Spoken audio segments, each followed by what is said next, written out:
Today, we'll be discussing extensively on poor quality feed, how it can affect you as a farmer, how it can cost you a lot to lose your profit in the business. We'll be discussing that extensively today.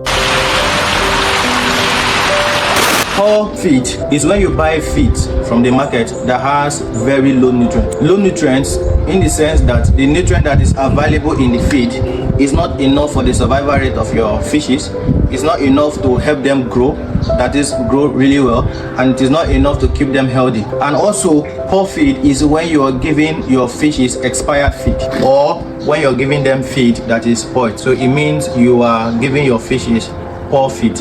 I'll be outlining some characteristics of poor feed to you, and the effects, and also a solution, what you can look out for to make sure that you're not giving poor feed to your fishes. So I'll start with the characteristics of poor feed, which is low protein content.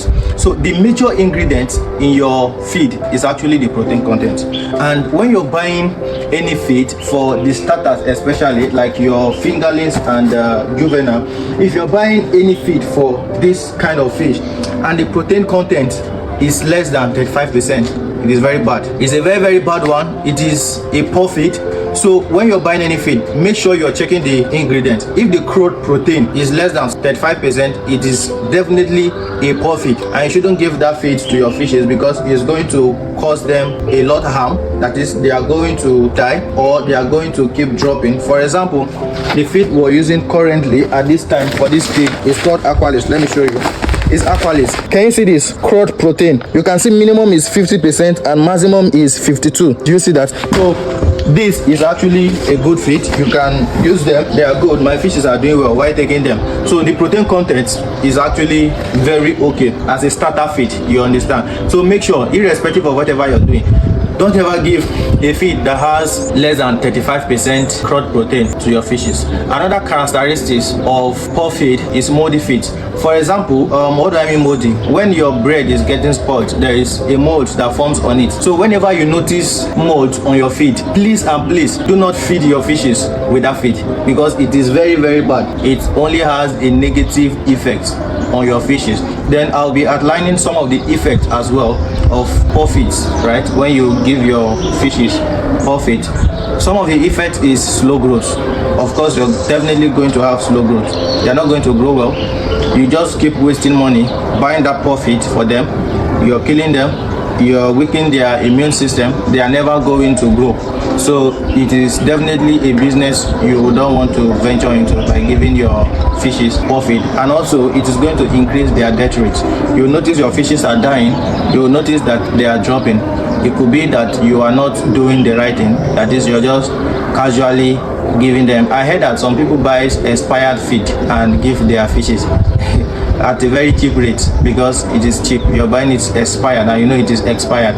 So it's definitely going to kill your fishes. They are going to drop and it's going to affect your investment. Another effect of giving poor feeds to your fishes is, for instance, the moldy feeds.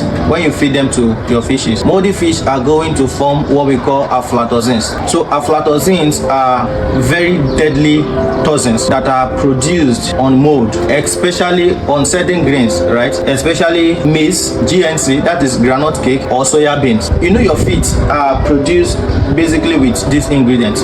Maize is a source of carbohydrate, soya beans, and groundnut cake.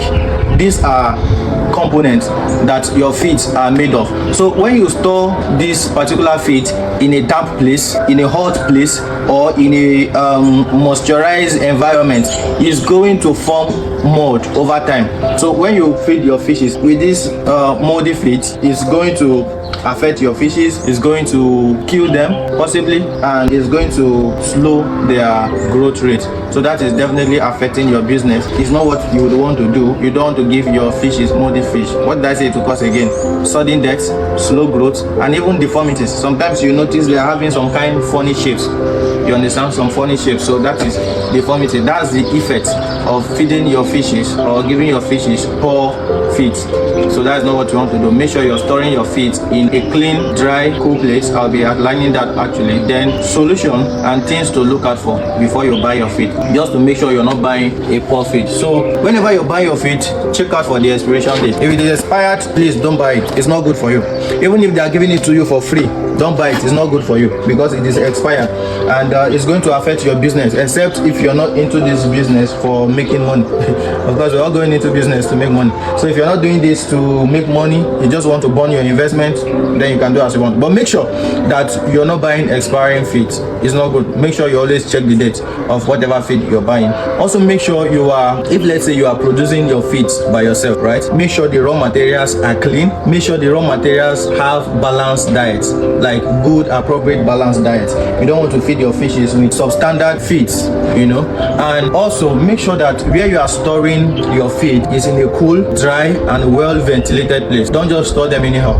Don't store it where water, or in a moisturized place where water can get to it. Don't store it under direct sunlight where it can be heated up to form mold. Do you understand? And keep them in a just cool, dry place, well ventilated. Don't jam pack them inside heat. Heat can make them form this mold, or they can become sticky most of the time. So when you notice your feed is forming that, instead of having your fishes more, just discard that feed, go get another one. Make sure you're keeping to these practices, and make sure you're storing them off ground. You know, when it's directly on the ground, maybe water pours on the ground, you can mix with that to form mold and to spoil your feed. So just make sure that when this feed gets spoiled, you're discarding them. You're not giving them to your fishes, because you're going to harm your fishes in a bad way. So adhere to these standard practices, and you would notice that you're making progress in your farm. You're going to make a lot of profit from your fish farming business, as you were told. Of course, I love the profit aspect, because that's all we're here. We're here for the mullah. Do you find this video educational and helpful? Do not forget to like, subscribe to our channel, or follow our page. Share with your fellow farmers so we can all remain profitable in this business. And also, if you've had this challenge in recent time, why when your fishes are dying, or you've had it before, just put your experience in the comment section, and we can provide a solution to you, what you can do better to improve your fish farming. Bye.